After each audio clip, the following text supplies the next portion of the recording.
More money. Pay your fair share, they scolded us. Give us more so we can light it on fire. Use it to build up what we want. And as DOGE works to expose all this, the bureaucrats in Washington have resorted to singing more. Check it out. We shall not be. We're fighting for our children.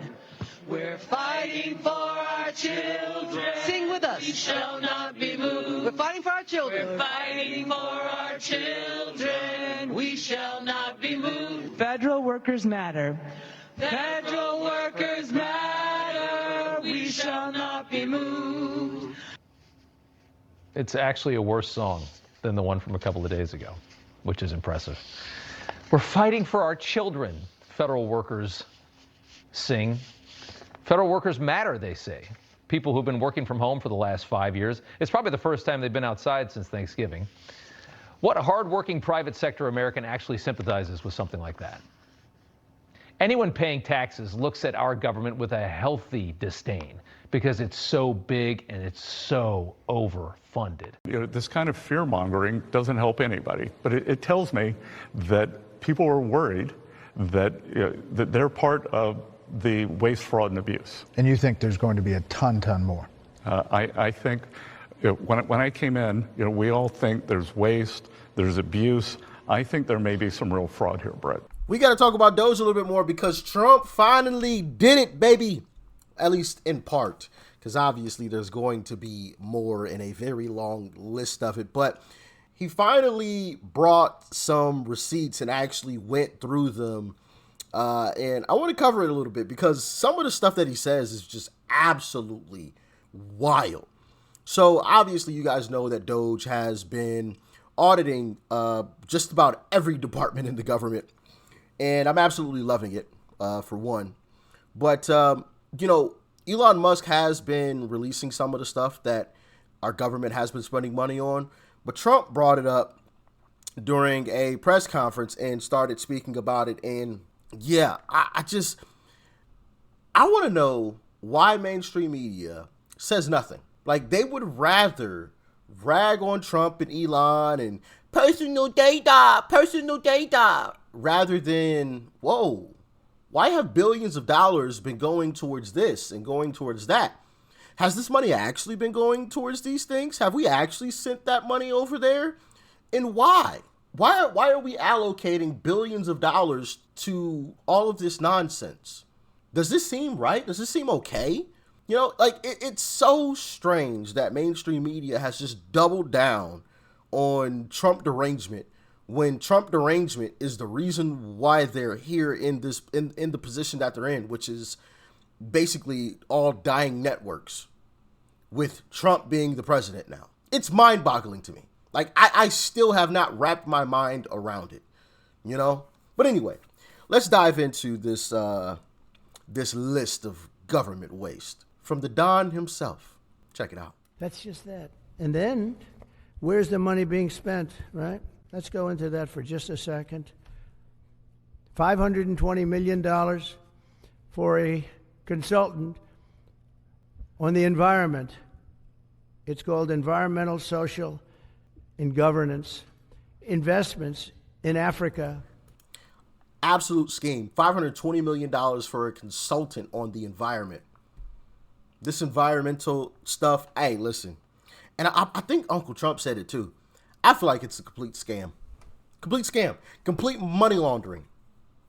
That's just my humble opinion. What do y'all think? And mobilize private sector resources.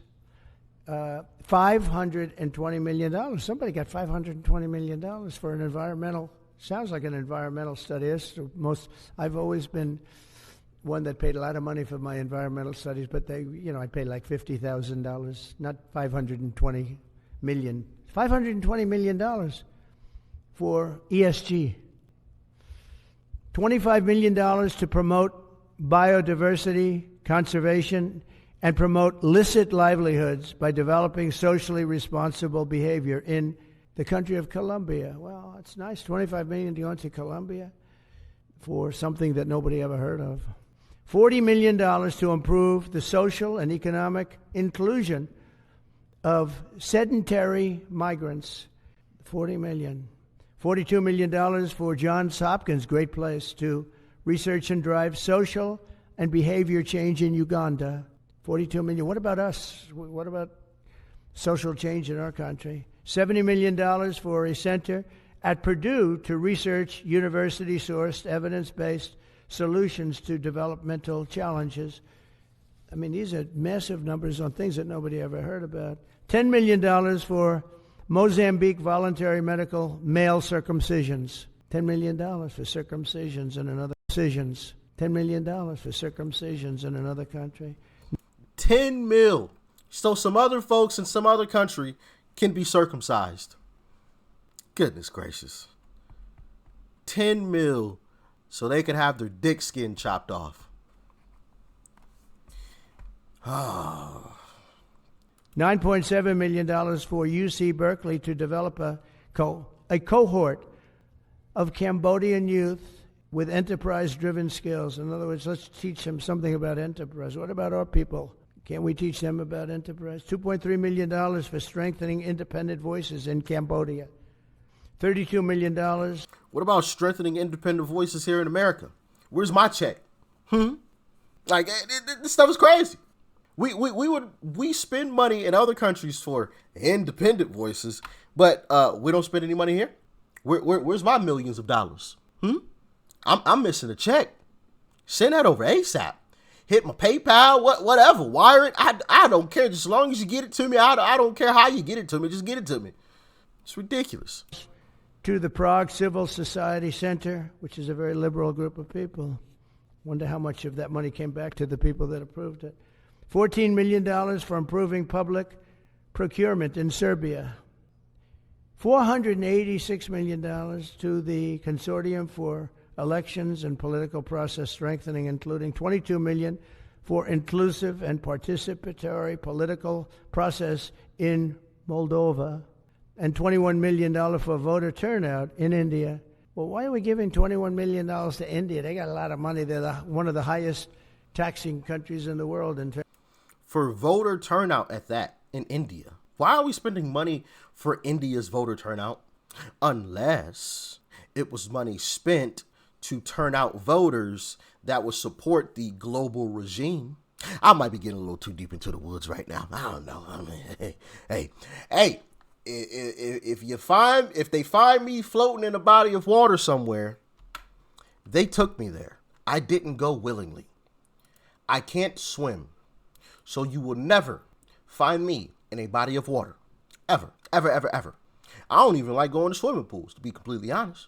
I'm just saying, I can't swim. Why am I going to a swimming pool? Like, yeah, I know some are shallow, so you can stand up in it, but, hey, not really my cup of tea. I'm a sports guy, Anyway, so if they ever find me in a body of water, it wasn't me. I didn't go there willingly, at least. In terms of us, we can hardly get in there because their tariffs are so high. I have a lot of respect for India. I have a lot of respect for the Prime Minister. He just left, as you know, 2 days ago. But we're giving $21 million for voter turnout. It's voter turnout in India. What about, voter turnout here? Oh, we've done that, I guess. We did $500 million, didn't we? It's called the lockboxes. $20 million for fiscal federalism in Nepal. Listen to these numbers. This is all fraud. $19 million for biodiversity conservation in Nepal. $1.5 million for voter confidence. We want to give them confidence in Liberia. $14 million for social cohesion in Mali. $2.5 million for inclusive democracies in South Africa. $47 million for improving learning outcomes in Asia. Asia's doing very well. They're doing a lot better than we do in the schools, aren't they? $2 million to develop sustainable recycling models to increase socioeconomic cohesion among marginalized communities in Kosovo and Ascali and in Egypt. We're talking about hundreds of billions of dollars. I could, by the way, I could read this all day long. I could go on all day long. Goodness gracious. Money just being flushed down the toilet. Flushed down the toilet. And I'd be willing to make a bet that some of this money that is supposed to be going to these different places doesn't actually go there. It doesn't really go there. Not at all. It goes to some offshore account and finds its way back, circling back to some senator, some congressperson somewhere, somehow, or somebody close to them, or a business that they owned, or a charity or something, something. I'd be willing to bet that a good chunk of it is going towards that. Because why else would you be sending so much money to all of these different other places if you weren't getting a kickback, if you weren't getting some type of benefit? Unless that benefit is destroying the country, collapsing the dollar, sending us into utter chaos. What do y'all think? Let me know. I'm interested to hear your opinions. Either way, crazy stuff, man. Crazy stuff. Paying for circumcisions. Yeah, that's why Uncle Sam comes to take our money, so we can pay for circumcisions in another country and pay for voter turnout in another country. Yeah. Has to be a joke, man. Goodness gracious. Y'all stay safe out there. Peace and love. I'm out.